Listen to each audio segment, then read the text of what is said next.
Isn't somebody at the extreme because That's a very good the point. system doesn't. That's a very good point. It's like I don't want. I know Elena is. So they go. But this was, Yes, for sure. If I have to do something, I don't know I need to about know her. she is instead of there. If this doesn't exist, Okay. very good point. Yeah, she's right there. I can fight you like I did this. That's a very good point. You know, that's. I'll give you that. That's a good point. I think you're right. I think you're right. I think you're right. Just to the kick drum. Make me more reasonable. Rum, to the kick drum. I think you're right. I think you're right. It's like everybody has a role. It's a team game, social change. Look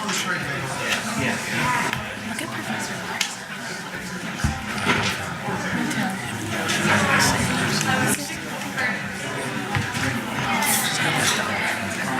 Oh my gosh, you can't say that. I mean, it's true. She says hi. Oh my gosh. Can she see me? I was adjusting my. Probably saw me give you that. Show you the text. Oh my gosh. Go away. Aggravated. I don't know if it's collusion. Where? Yeah, this third question. I don't know what concern. I don't. That's beyond my purview. So I looked at. I'm gonna let you guys have that. Yes. In case you forget your own name, there it is. But the concerted activity. And let's talk about that because he's not a lawyer either. I'm not a lawyer. I don't know. I'm gonna let him have that. I'm gonna let you have that. I have no idea.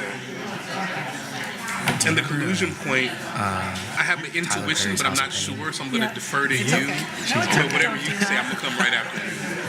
Okay, so if everybody could go ahead and take their seats, we're going to get the panel started in about 1 minute. Yeah, I thought about this very interesting. I'm sorry. No, that's good. No, that's the reason why we're here. You're the legal mind. What's good about it is to know that there's another avenue. I don't want that. That you weren't aware of because you didn't know much of the labor relations act. So for practitioners, it's good stuff. Really good stuff. Because unknown the reason that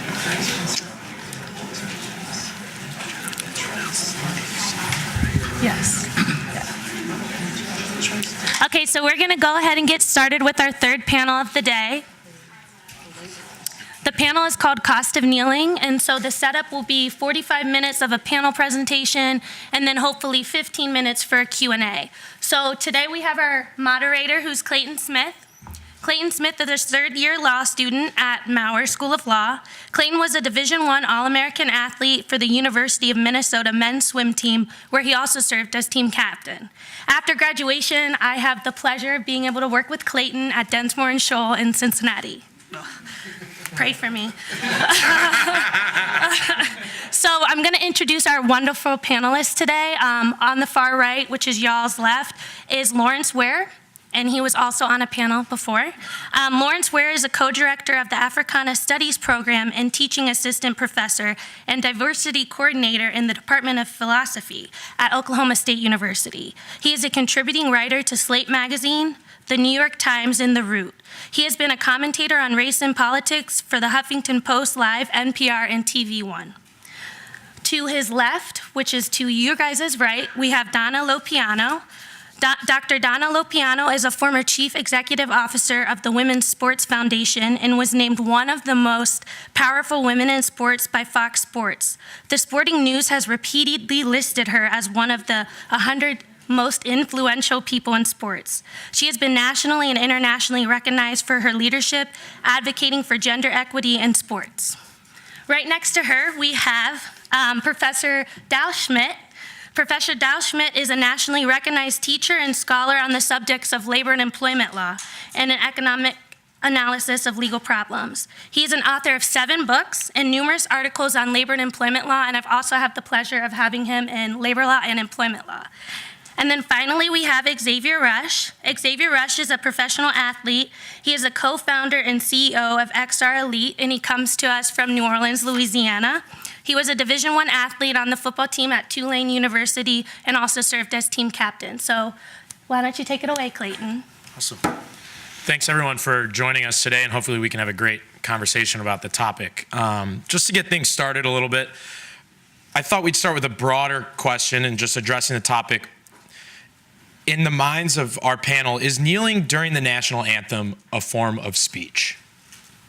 We can start at the end, if we want to start down at the end of the table, that would work. Yes. And Yes. I'll give a little more because I'm a professor. I get paid by the word.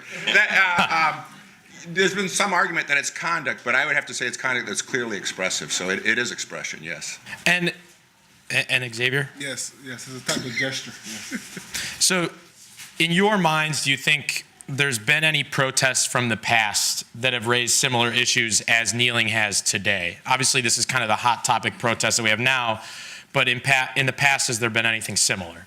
I mean, the first thing that comes to mind is John Carlos and Tommy Smith in 1968 Olympics. That's the first thing that comes to mind as far as something that is as similar as what he's doing now. I think it's important for us to remember that Colin Kaepernick kind of backed his way into this protest because he was just sitting down. And then it became a national event whenever someone noticed that he was sitting down. But he kind of backed. So with him, he backed into this protest. But with Tommy Smith and John Carlos, I mean, they knew exactly what they were doing. And they were doing it on the biggest stage that they had access to them. So, but yeah, I think it's definitely along that kind of pathway. How many of you were born after 1968? Lest you think that situation was just about black power, these were two athletes that stood on the podium as gold and bronze medal winners and raised a black gloved fist, but they did more than that. They wore beads to make a symbolic connection to lynching in terms of American history. They went in black socks to protest poverty. They did one more thing. I'm trying to forget what the. That's all I remember. They had a black scarf on about. They had unzipped their jackets. Oh yeah, for the working man. For the working man, it was a very well thought out protest on many levels. And just one more point. I was thinking this morning after this discussion came up. At the end of the session this morning, there was a question as to whether or not either Tommy Smith or John Carlos' actions or Kaepernick's actions were in vain. You know, the amount of time between the two, did it really make a difference? Did it set off a counterattack by the wrong people, right? And the point I'd like to make is it takes both the edgy celebrity protest on the big stage, and then right behind that, the extremist position is the incrementalist who then becomes more acceptable because it's not the edge. Does that make sense? I've always said, for instance, I always give money to the most extreme organizations of my political bent so that I become more reasonable. On the Olympic protest, we should remember, too, that Peter Norman, who was the silver medalist from Australia, also, they all wore human rights badges. So the overarching theme was human rights, but then in particular, it was with respect to oppression of black people, or people of color. And he was actually the one that, only one of the protesters had remembered to bring his black gloves, and it was Norman who suggested, well, why don't you wear one on one hand and why don't you wear one on the other? So when you see them, one's got one fist up and one's got the other fist up, and that's why. That's why that happened. Along that same year. Did he lose his medal? The Australian? I don't know. No, I don't believe so. It was just the he had the button on. But he did not raise his fist or anything else, and he discussed with them. So, but there also was an Olympic boycott that year that actually Kareem Abdul-Jabbar. It was a little bit, it fizzled a little bit, but the general idea, and this was organized by Harry Edwards, who's I guess a sociologist out at the University of California, and the idea was basically. As a demonstration against oppression of black people in America, that the black athletes should not participate. And there were some that did not participate, including Kareem Abdul-Jabbar. But then others participated and instead did the protest. There are another one that will come up.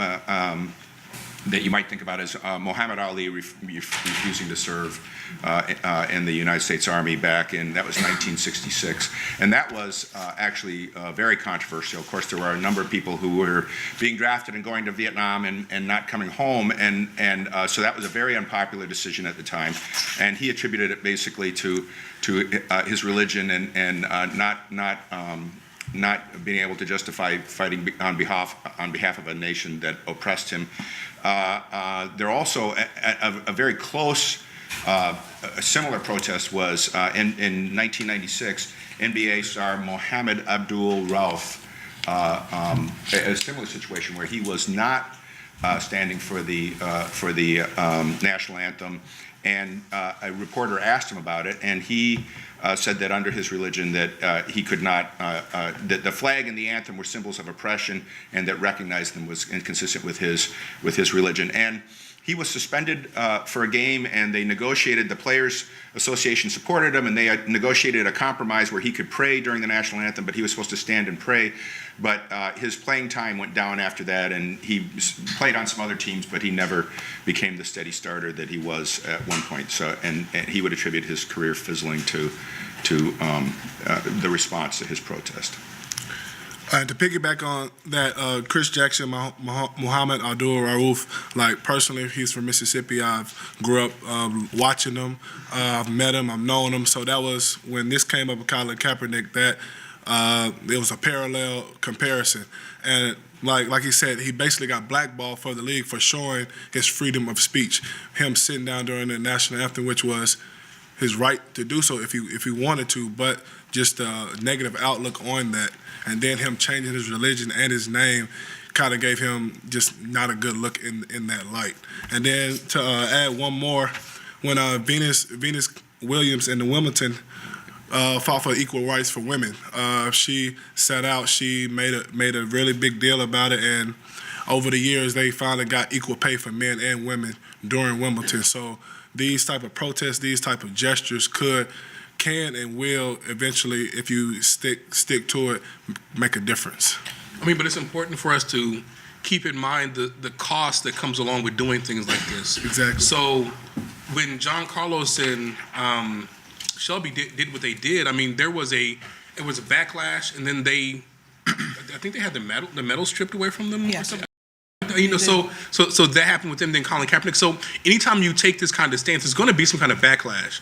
And it shouldn't be one of those things where someone takes a stance and then we're surprised that there's a backlash. They do this with the knowledge that what they're doing is going to come with it, this backlash. It's just that once that backlash kind of dies down, then the people who are moderates eventually move in that direction. But there's always going to be backlash to something like this. And we've already seen the change. Look at what happened at Ole Miss just, a month ago? Yeah.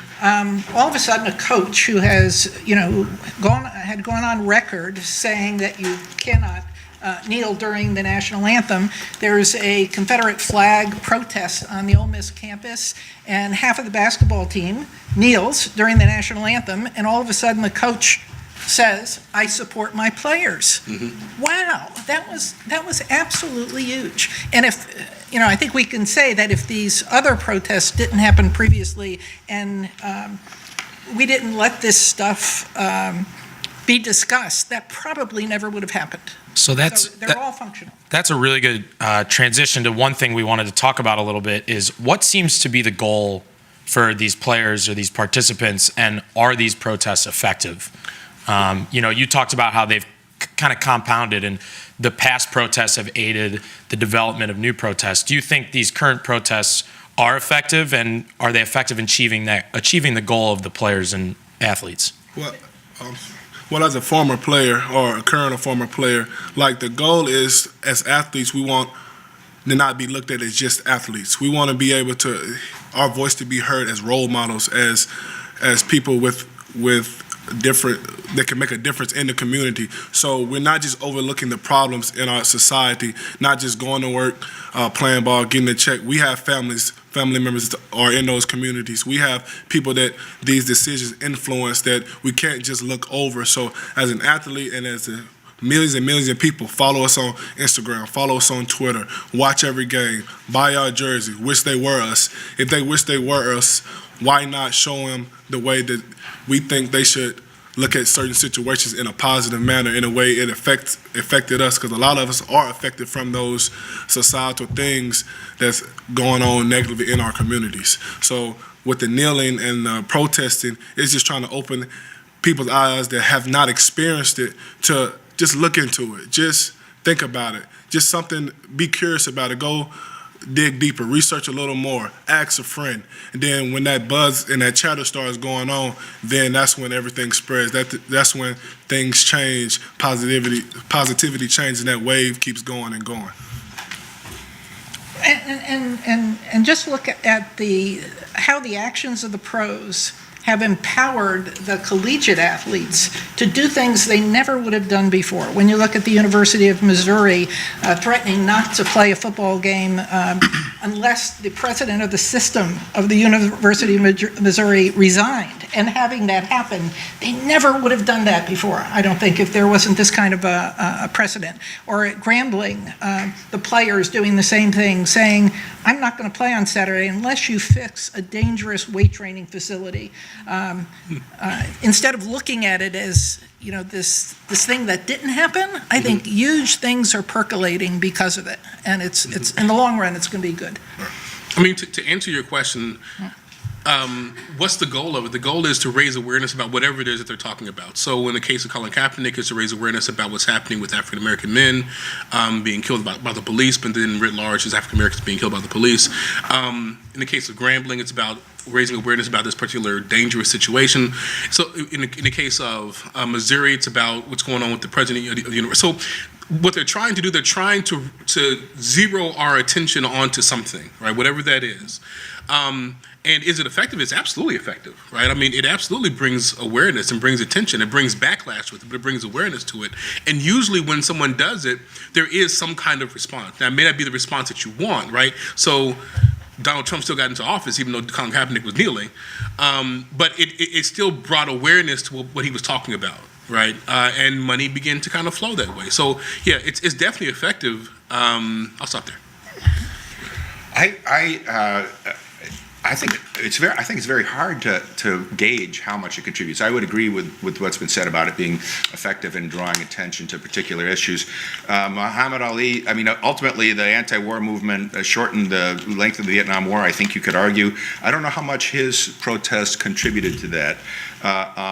The Olympic boycott and the Olympic protest, civil rights were in the air, and certainly this was a very visible sign of concern over civil rights. And I think that was actually a more successful protest than Muhammad Ali's, but it's very hard to measure. Colin Kaepernick, actually, in trying to reflect on it, I actually think this is one of the more successful protests, even though, I mean, people might say, well, what did he get out of this? We still have police violence against African-American males, but I do think it drew a lot of attention at the time, and he had more public support than most of these other protests, so and was viewed, I think, more favorably. Nike, he got the Nike endorsement. He's gotten several human rights awards very quickly after doing this protest, so in some ways his protest was received certainly much more favorably than Muhammad Ali or the Olympic protest. And I feel like the reason for that is because of social media, because of like easy transition with news on social media, everybody retweeting, everybody saying, even though it can be negative, but also it could be positive because people are seeing it and they're like, okay, I agree with them. And the people that didn't want to say anything, now they have a voice through social media, because people that want to say negative things through social media, that they won't say it in person, they'll say it through social media. In the same way with people that want to say positive things that are scared of what their colleagues might think, now have a voice on social media to say so. So it's like a big umbrella for everyone. So, Sorry, and just one more point, and you can tell because I always come back to colleges and universities. That's my playing space as opposed to the pros. But that action by Kaepernick was an arrow in the heart of collegiate team rules. Colleges traditionally have allowed coaches to unilaterally totally control their players. The philosophy of a coach is the more variables I can control, the better the chance I have to win. I'm going to tell them when to go to sleep. I'm going to tell them what to do. I'm going to keep them isolated in my study hall or in my space. I'm not going to allow them to participate in the rest of what the student body is doing. And so after Kaepernick, Albright College tried to establish a rule for all athletes that all athletes had to kneel. The public outroar was so great that 3 days after they announced it, they just absolutely removed it from the table. So let's not underestimate what good examples like that will do, what impact they'll have. And so when colleges and professional organizations and other teams prohibit these protests, and obviously this is from a bit more of a legal standpoint, does that constitute a violation of their First Amendment rights? I know some of these organizations are private organizations, so you get intertwined a little bit there.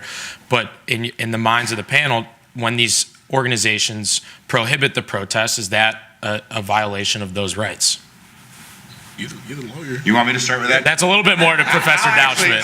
I'll jump off in that because, of course, being the law professor, this is what I thought about when we started talking about this panel. And I think the constitutional argument is very hard. In other words, the traditional response here is that the First Amendment says Congress shall make no law prohibiting regarding abridgment of freedom of speech, and so you need state action. And there's some tenuous arguments about, I mean, Donald Trump got involved in this, and there's public subsidies of these NFL teams and their stadiums and things like that. So there's some tenuous arguments about a nexus of public and private, but actually probably the better argument is these are private employers and they don't violate the First Amendment when they try to make these rules. However, there are statutory restrictions on there, and there are restrictions from the collective bargaining agreement, which I might as well talk about a little bit now, right when we're in it. But the statutory this is a working condition, and actually Kaepernick did not violate the work rules when he did this. The work rules at the time were you had to be present for the national anthem, but it didn't say anything about having to stand. And so when they changed the rule and said the NFL tried to unilaterally change the rule and said, okay, you don't have to be present, but if you are present, you have to stand. If you don't want to stand, then you need to stay in the dressing room. That was a unilateral change of working conditions, and under a collective bargaining agreement, they were obligated to bargain in good faith about that with the Players Association, which they are right now and don't have a resolution of it yet. But so they tried to unilaterally impose this rule, and they had to withdraw it because they had violated the National Labor Relations Act by not bargaining about that with the Players Association. But then the final legal remedy, of course, here is the collective bargaining agreement, and they have a really interesting collective bargaining agreement. They have thought about this before. Article 17 of the collective bargaining agreement actually expressly prohibits collusion by the employers, because they have had cases where employers have gotten together and said, I won't bid for this guy if you don't, and this other guy will get him cheap, and then they'll return the favor.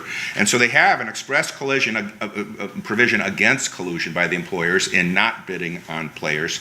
And it has an arbitration procedure in front of a neutral arbitrator under the federal rules of procedure and discovery.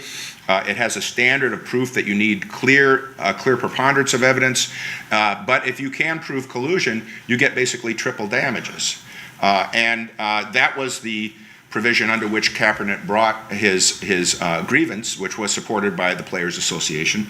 And that's the basis that as you probably know if you've been reading the paper, they settled that grievance recently, and we don't know exactly how much he got, but it's rumored that he got between $60 to $80 million. So he did very well with that grievance and probably had some evidence of collusion. Otherwise, I suspect they would not have settled for that much. So I kind of want to take a step back, because you mentioned how the collective bargaining agreement, and you talked about the terms of that, and we're lucky to have a former / current athlete on the panel today. And I'm kind of curious, in your minds, what are the expectations we have for these professional players when they're joining these leagues, and are these expectations fair? You talked about how Kaepernick, the expectation for him was just to be out standing during the national anthem. So maybe we can dive a little bit more into other expectations, something that might pop in your mind, and talk about those and whether or not they're fair for the players. As a whole, like just watching this whole situation unfold, different comments from news people to our president and things like that. The first thing that comes to people's mind as athletes, they think our expectations to go entertain, make money, be happy with the amount of money you're making. And for us as players, our expectation, of course, is go make a living for our family, but we want to influence the next person. We want to make the next generation, make it easier for the next generation and not just be looked at as athletes, because it's like, it goes from since we've been little or high school, you know, how you have the different groups at school. You have the cheerleaders, the jocks, the nerds, all those type things. Like, but it doesn't stop there. And then it just kind of flips. And when they look at you as an athlete, they don't think that, oh, you're an athlete. Because I get it sometimes where when I'm talking to somebody and I tell them, oh, yeah, I play football. Oh, so where you go to school? Tulane. Oh, what was your major? Computers. No, they'd be like, criminal justice. I was like, no, I got a neuroscience degree. They'd be like, now they don't know what to say next, because when athlete and science doesn't mix in our society, you know what I mean? Or athlete and education, they're like, oh, you play pro ball, why did you do that and you at a D1 college? And that's the thing where I feel like as athletes we're sometimes put in a box. We're put in a box of, you just go play, don't think about anything else outside this box, we'll handle this, it's too big for you. But as a lot of people don't understand, athletes are some of the most fast thinking and intellectual people out there, because there's so much stuff that you have to be able to mentally do as an athlete with and time consuming and being organized. All those things come together and make us people that overthink things in a positive way, in a good way, where we can, kind of influence. But when we put in a box, it feels like, okay, all right, a lot of people feel like we'll sit in this box because we're trying to make this money. Because at the end of the day, the only important materialistic thing in this world is money. Because if you don't have that, what can you do? Because the more money you make, the more they'll listen to you. But that doesn't doesn't count for athletes. It counts for everybody else, because the owners make more money than you, so their voice is more heard more, and then they make the rules, so your voice is heard less. If that makes sense. Mm-hmm. No, I think what Xavier said is a very good point, because one of the things that I've always thought that we don't give athletes enough credit for how smart they are. When you think about like a football team and how intellectual you must be to figure out what route you're going to run, what play you're going to. I don't know that stuff. Like, there's no way that I'd be able to know to pull this block and go and hit this. I wouldn't know that stuff. I'm not smart enough, right? But athletes, this is something that they do consistently. They do it all the time. And part of our expectations of athletes is to be a dumb jock, but we don't understand how intellectual so many of them must be to do what they do. And so what comes along with that is this assumption that if you're an athlete, you're intellectually somehow inferior, and beyond that, you must just play and shut up, right? Don't say anything, don't have any kind of insight, don't think about the world, just catch this ball and then go home, right? But these are athletes who have thoughts about the president. They have thoughts about how they're being treated by the government, how they're being treated by society. We need to respect what they have to say, which means that oftentimes the only way that they're going to get our attention is by kneeling, right? And so this comes along with having people who are thinking people. Now, if we want to go to a world where robots are playing sports and we're just watching robots play sports, then that's fine. But if you want to live in a world where actual human beings are going to be playing these sports, then they're going to have things that they want to say, and it's important for us to respect what they have to say. What has always struck me is at the root of all these rules and expectations of owners, of national sport governing bodies, I think it all started in terms of everyone perceiving that these owners and these, controllers have, it's almost the root being a morals clause, that you can't damage the brand. Oh yes, we should have a right to protect the brand, and we've broadened that from morals clause to standing respectfully during the national anthem, to controlling speech. Don't get, at the college level, don't get your sponsor mad, don't get your donor mad, or they won't give us money. At the extreme level, why was Nasser shoved under the rug, or why do we shove under the rug the sexual harassment on the part of professors on college campuses to protect the brand, to we've gone to the corrupt side of protect the brand with so much of this. So we should question every rule made by any owner or group in power and how that affects the freedom of the individual to state his or her values. That these are important things because the tendency of the owners and the governing bodies has been proven to go overboard in a negative way. I agree with some of that, but I think the consumers are driving this. I think both in this country, the right and the left have much higher standards for what they accept in terms of acceptable behavior from athletes. And you'll get conservatives on the right saying, geez, if they don't stand for the national anthem, they shouldn't have their job. And you'll get people on the left saying, geez, if they espouse beliefs like that, or if they get in trouble with the law or something like that, I don't want to, they shouldn't have their job. And I approach this from the position, I used to defend people who had just cause protection. And so my basic argument was always, did they really do something that was a fundamental breach of their employment relationship? Does this really keep them from doing their job? And when you're a professional athlete, your political beliefs and all that, it's not real. It's not narrowly confined to whether or not you can prevent that pass from being caught or whether you catch the pass or whatever. I mean, so I'm much more old school in terms of I may not like what that person did, but I wouldn't say they don't deserve their job because of what they did. Both on the right and the left. And I don't know why we're becoming like this. I see this in comments on the internet too. Oh, if that person should lose their job, and I'm thinking, what does this have to do with their job?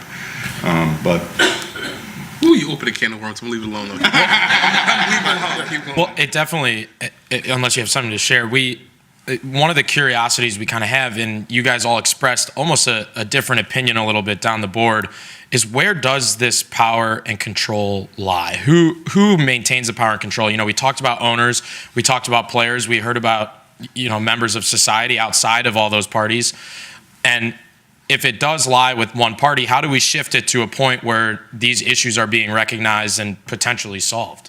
At the end of the day, if we talk about the NFL, owners control it all. We can say the fans, the consumers, yes, they're a part of it, but at the end of the day, the owner's pocket's going to get fatter and fatter, even if a fan doesn't show up at the game, because they have TV contracts, TV deals all throughout the year, which going to line their pockets. Now, if we're talking about the NBA, the owners, they kind of still over it, but the players have a more say-so because of the collective bargaining agreement they had, because that's why the players have these big guaranteed contracts. When they sign a contract, their money coming to them. It might not be, if they want to retire, it might be later on down the line, but it's coming to them. And that's why, like, when LeBron James, or they make gestures, they kneel, they sit, now, it's not really a big deal. They have more of a voice in the NBA because they kind of control it because of what they discuss in the collective bargaining agreement. That's why for the NFL in 2020, it's going to be very important what they say and what they do in their collective bargaining agreement on guaranteed money, on being treated fairly, being able to speak out without these consequences, because as you see, like when I was there, I was an undrafted free agent. So when all this kneeling was going on, like I might feel some type of way about it, but I bet you I'm gonna go stand out there just like straight up, because any day I can get cut. It doesn't matter, and they not gonna miss me. But if it's a person that's with more clout, more fan base, things like that, then it's more control on their end. But in the NFL, it just got to be a more collective group of people and a more well-known group of people, and not just African American athletes. They have to come together to make that switch. You know what I mean? So to make it more of a players' league than an owners' league. So are you saying that all of this has been instructive to the players' associations in terms of when they negotiate their next CBA, they've got to do a better job defining what their freedoms are in terms of speech and behavior, and put it into the CBA? I'm saying that, like I said earlier, money is the control. Right. So when you have control of your money, like the NBA players do, they can go out and voice their opinion way more than NFL players. So an NBA player can have a 4-year contract, $200 million. If he doesn't play another game, he's going to see that $200 million sooner or later. NFL guy can sign a 5-year for $100 million, only 40 guaranteed. He might not, 9 times out of 10, he's not going to see that $100 million. Because when it gets to that time to get that money, they're gonna either reconstruct your contract, release you, or find a way to do something to not give you that money because it's not guaranteed. So when your money's not guaranteed, you kind of tread waters lighter. When your money's guaranteed, you can go do. I'm not saying what you want to do, but you can voice your opinion more because they can't threaten you. Okay, you're not going to get this money, or we're going to make it hard for you to get this money. The CBA can protect you from that to the extent that the players are smart enough to say, this is where our vulnerability is, and they have done that with, what is our beginning salary, what is the length of the contract. They've done all these protection things, but they haven't done in the area of freedom of speech. They've done They haven't better. done it. It's good a job, but they haven't. They're learning from this now, I would think. No. I feel like they're learning, but I feel like it could be so much. I feel like it could be so much more done, but it's so much behind the scenes that we don't see that is prevented from happening. Because the NFL in 16 weeks make more money than the NBA does in 82 games, more money than the MLB does, and they pay more money than the NBA does. I think Xavier's got it exactly right. That and I think the Kaepernick case shows the owners have the control. I mean, when I talk in employment law with my students, I talk about individual bargaining, and my example of an individual who might have some bargaining power is Aaron Rodgers. Well, Kaepernick proved that at least here's a very good quarterback, second round draft pick, led his team to the Super Bowl, went free agent because he had such a good year. He figured I'd be worth more on the open market, and nobody bid for him. And at least in the articles I saw, something like 60 quarterbacks were hired between then and now, and only 10 of them had higher quarterback ratings than Kaepernick. So 50 quarterbacks were hired that had lower ratings. Now, back to also the collective bargaining. The only way the players do have power is through collective bargaining, and I would agree. I think they will ask for language on free expression, things like that. But I would bet that they give it up because it's worth the last thing the NFL wants is for these protests to continue. And so it will be worth a lot to the league to have a provision that restricts such protests. And I would bet the Players Association gives it up. They'll get something in return. I don't know. Do you think they'll give it up? I'm not sure. We'll see. Like how strongly would you argue for it? it just depends. Like what my main thing is they should bargain for, like I said, is the guaranteed contracts. If the guaranteed contracts get that's You'd give it up for the I feel like the NFL will give up the freedom of speech before they'll give up the guaranteed contracts. I feel like they'll let players kneel before they give NFL players a guaranteed contract. I mean, but it makes sense because in the NFL, I mean, every single play you can get hurt catastrophically, right? And so the moment you guarantee money to players, a person gets hurt next week, you got to pay them all this money. I mean, it makes sense why they would do that. Yeah. We kind of talked a little bit. I was just wondering if the players would give it up, though, for money. It's just, For, like, and I don't know if you can answer that. Will we give up our freedom of, like, not kneeling for a guaranteed contract? Yeah. Maybe. Yeah. You know what I mean? No, It's half and half. Like, I'll probably go out there and still stand right now for not guaranteed money. So it's just. We talked a little bit about the NBA, and we've talked about the NFL quite a bit. Do you guys see any differences across those professional leagues, other than the collective bargaining agreements that those players have with the league, that might lead toward those differences in treatment of the players and their freedom of speech? Yeah, I mean, in baseball, you see that no one's kneeling in baseball. Even now, in the outfield of Boston, they still, yelling out the N-word at outfielders. I mean, so depending upon the sport, so the NBA is going to have a more welcoming environment when it comes to basketball players kneeling. I don't think any basketball players have kneeled, but they're going to have a more welcoming environment. The NFL is going to be a little bit less welcoming. MLB is not happening. It is not happening in MLB because the MLB is such a conservative space that if a player even what's his name, the outfielder for, I forgot his name, but he said that MLB was a white man's sport, that baseball was a white man's sport, and he's absolutely right that in the MLB they are not going to be doing those kinds of things because the backlash there is going to be so vitriolic because we view baseball. No, we don't watch baseball anymore, but those of us who do watch baseball. Well, hold on. I mean, Some people. some of us watch baseball. Spring training started. I mean, I watch it. All right, I watch it.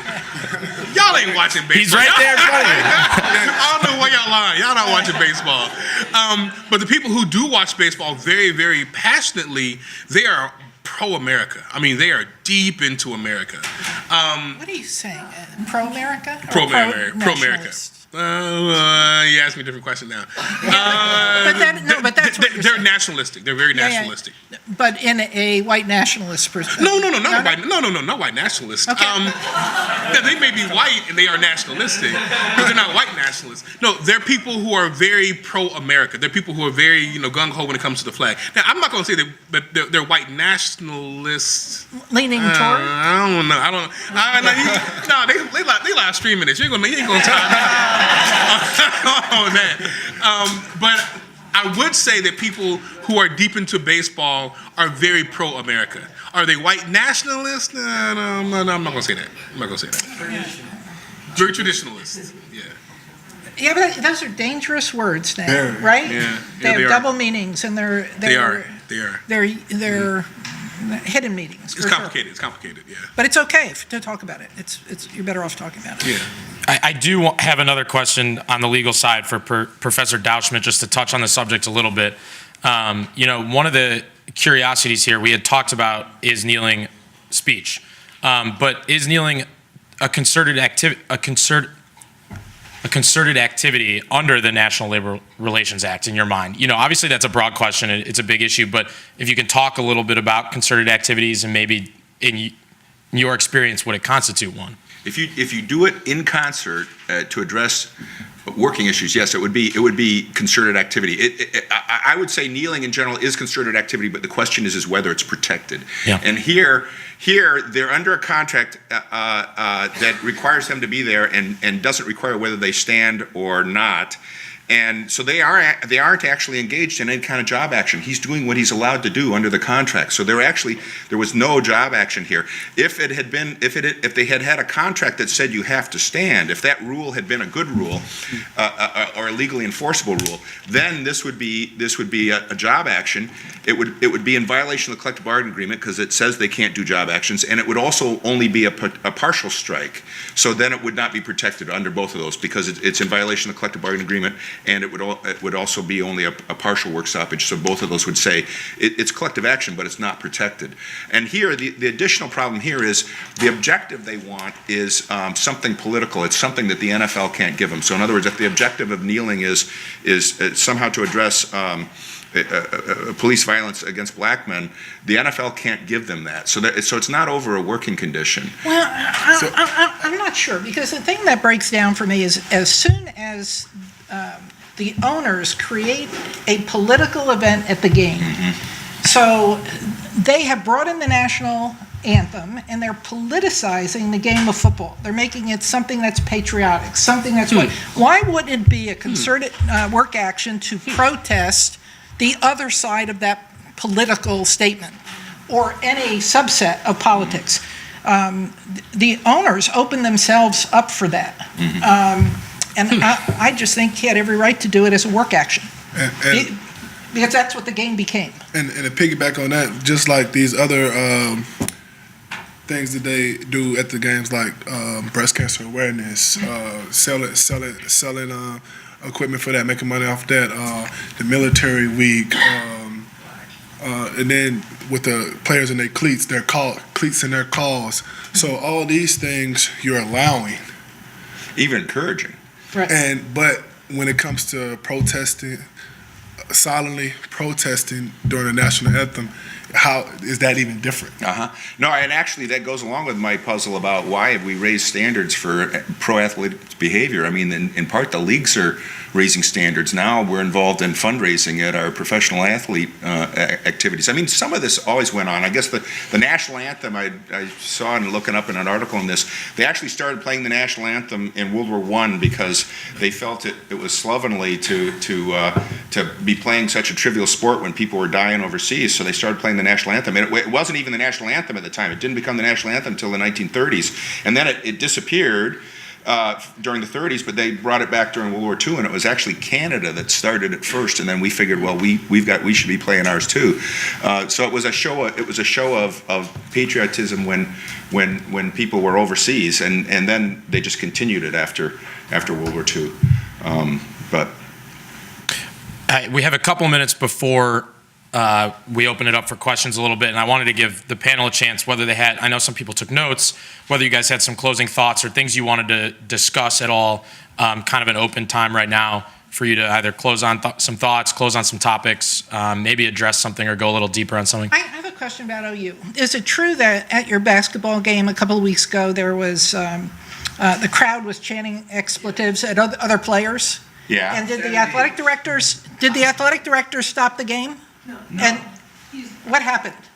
He emailed the student season ticket over the next day or something. I can tell you exactly. We actually just, I'm on the athletics committee. We talked about this last night. The athletics director gave us a report, and this had happened before. You're right. They were chanting "Flick Harms," right? "Flick you Harms," basically. It wasn't Flick, but Harms was the Purdue player that they were on, and the protocol is, the cheerleaders are supposed to try to change the cheer, which they did.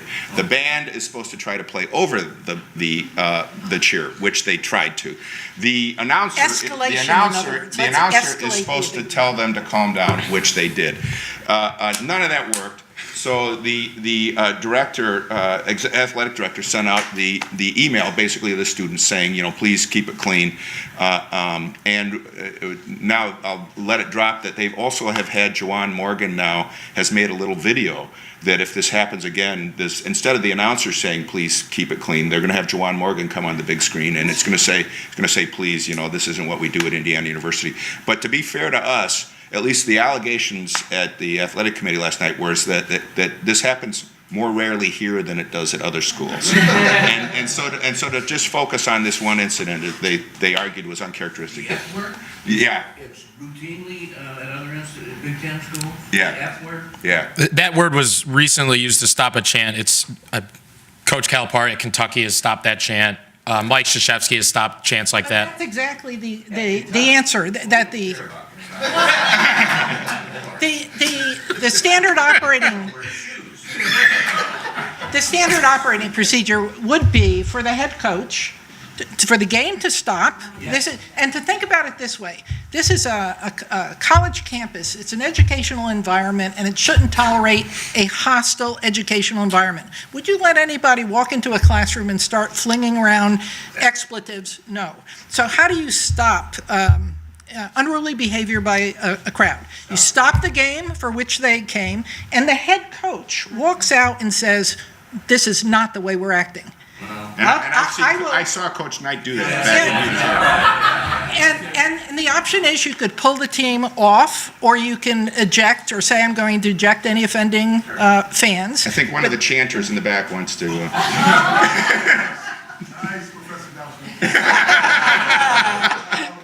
I was always under the impression that if there were those sorts of chants and they tried all of the things that you mentioned, that the refs could in fact assess technical fouls against the home team. I think that's true. For doing that. And this is sort of akin to what happened at a game that the University of Georgia was in, where somebody threw a stuffed animal onto the court, and they called a foul, a technical foul, and that resulted in the team losing the game because the foul shooter made one of the two shots, and that was enough to win the game. And why do you think it's not commonly accepted procedure to want that to happen? What would happen if the referee assessed a technical foul against the home team?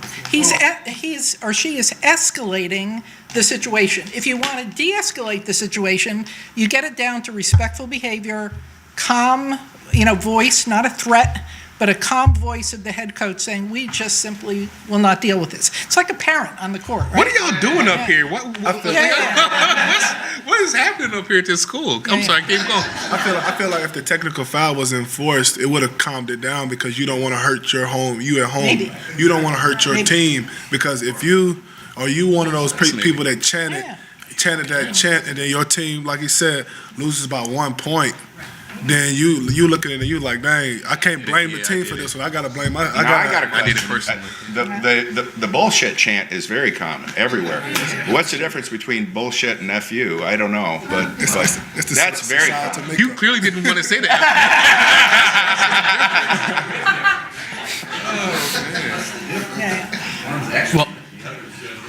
Well, I think now's a good time. Obviously, we have a number of people here before we start whipping out all the words we know. And I think my mom's watching at home, so I'm not getting involved. But if anyone has any questions, raise your hand. Jenna will bring a mic. We'll try to get to everyone. Just as an aside, I remember back when Scott Skiles was playing at Michigan State and he got busted for marijuana or something like that. People here were shaking white bags or green bags at him as he was running up and down the court. But question, Clayton, you brought this up but it never got answered. Is there a difference in what's considered free speech when it comes to kneeling at a public university versus a private university? You'd have a much harder argument for state action at a private university. So it's really, I mean, you still might have some kind of nexus argument, but I wasn't buying those to begin with. But a public university, we definitely are a state actor. So Yeah, yes. but the practical, it's a more practical rather than a legal matter. The university is perceived by fans and an uneducated public when it comes to the First Amendment. They don't know it's only applicable to public agencies, right? So your standard should be, are you enforcing an educational environment? The heart of an educational institution is freedom of inquiry, freedom of speech. Can I maintain that commitment and not defer to, I'm a private school and I can control you any way I want to? From a management standpoint, you want to stay out of the latter and you want to be in the former. So you control speech to the point where it doesn't do harm to another. You set standards for it. Can't create a hostile educational environment. You can't threaten harm to another. You enforce the concept of the First Amendment. If the private university is accepting federal funds, does that put them in the same category as a public university? I don't think so.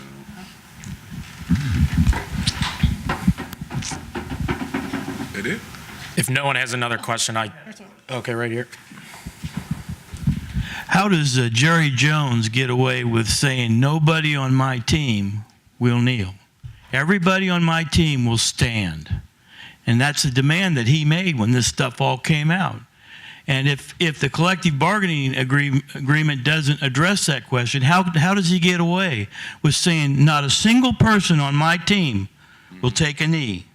And that was his position. I think and that's a great question. The differences between having a legal right and a practical right. And in other words, my argument as a lawyer would be Jerry Jones can't make that rule. That rule was already made by the NFL. But he did. I know, but let me get to that. But the rule is I have to be there, but I don't have to stand, so I can sit. And if Jerry Jones tells me and then he punishes me for it, now I have a grievance against him. So basically, I do have a legal right, but the players' problem is, from a practical perspective, they want to be playing the game. They don't want to be grieving against the owner. So if he tells them that, even though they have a legal right to ignore it, they're not going to ignore it, right? I mean, that's And it's to your point, Xavier. And The threat is, he doesn't even have to say it. That's the threat. Yeah, My next contract with you. Yeah, even if you want to file a grievance, like in the league, they can make any excuse to cut you. Yeah. You know what I mean? So like, okay, you could be kneeling.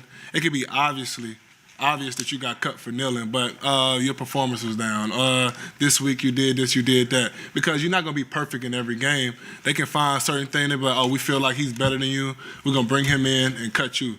Knowing in the back of your mind that I got cut because of my beliefs, you can't prove it. So Kaepernick really was a perfect storm. He was good enough that he could stand up for Exactly. his convictions, And everybody in this country knows there was collusion. And then he was good enough where he was going into his free agent contract where it made it in the spotlight. Okay, what's going to happen now?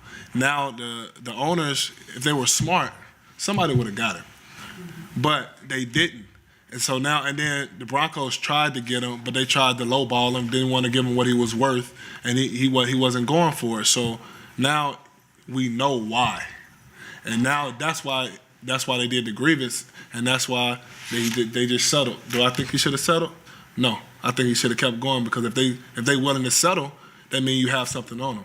So why not keep going? Why not only get grievance for yourself, but now you open up it for something for everybody to eat off of. You know what I mean? I think there was smoking. $60 million is why he settled. I think $60 million for himself is why he settled. But think about how him and Eric Reed attacked Malcolm Jenkins earlier this year on why Malcolm Jenkins stepped out and was like, okay, I'll settle with you because they put so much money toward his cause. Now, if that's your thinking on the whole idea, if you was like, oh, you settled, you a cop out, you this, you that, then have that same energy all the way through. Man, the $6 million is a hell of a thing, though. I agree. If Bro, it was that's me, a lot of money, $60 man. million, I know. That's a lot of money, bro. But I wouldn't be the one calling Malcolm Jenkins a cop out either. now the That was before he got the $60 million. Nobody You gotta be on the same. Yeah, You gotta have the same energy.